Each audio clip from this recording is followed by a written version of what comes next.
Pandi Panda a disparu, et avec lui, un dernier bout d'innocence. Non mais, sérieusement? C'est ça, 2025? On n'a plus assez de scooters à voler, de portables à arracher ou de trottinettes à confisquer aux petits frères. Il faut maintenant piquer le costume de Pandi Panda.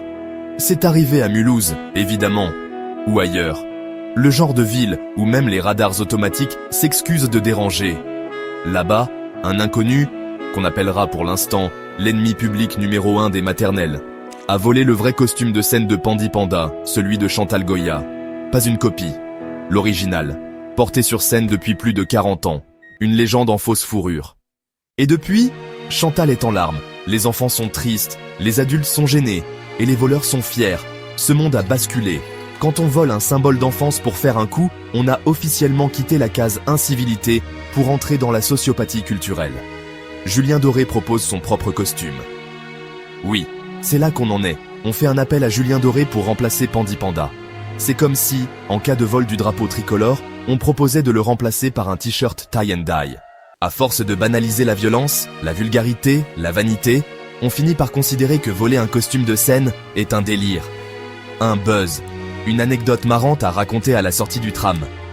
Mais la vérité, voler Pandi Panda, c'est comme voler un doudou à tout un pays. Un repère, une madeleine musicale, une icône de kermesse et de goûter d'anniversaire. C'est pas drôle. C'est triste à en pleurer du sirop de grenadine. Punition idéale? Que les coupables soient attachés à une chaise, casque vissé sur les oreilles, et qu'on leur fasse écouter « Bécassine, c'est ma cousine » en boucle pendant 12 heures, sans pause, sans écran, avec juste du pain sec et des images de Chantal qui pleure. Et maintenant? On peut en rire, bien sûr, on peut faire des blagues, comme celle-ci, mais on devrait aussi se demander comment on en est arrivé là. Pourquoi le pays des nounours et des refrains candides laisse ses icônes se faire humilier? On vole un panda. Demain, quoi? On kidnappe Casimir? On découpe les oreilles de Oui Oui? Chantal Goya a dit « Je ne peux plus chanter Pandi Panda ». Eh bien nous, on dit « On ne peut plus se taire ». Pas tant que la peluche sacrée ne sera pas rendue. Conclusion. C'est pas juste un déguisement. C'est pas juste un vol. C'est un symptôme. Le monde est malade. Et il a besoin de Pandi Panda comme remède. Alors rendez-le, maintenant. Ou assumez les conséquences. Des heures de bécassine.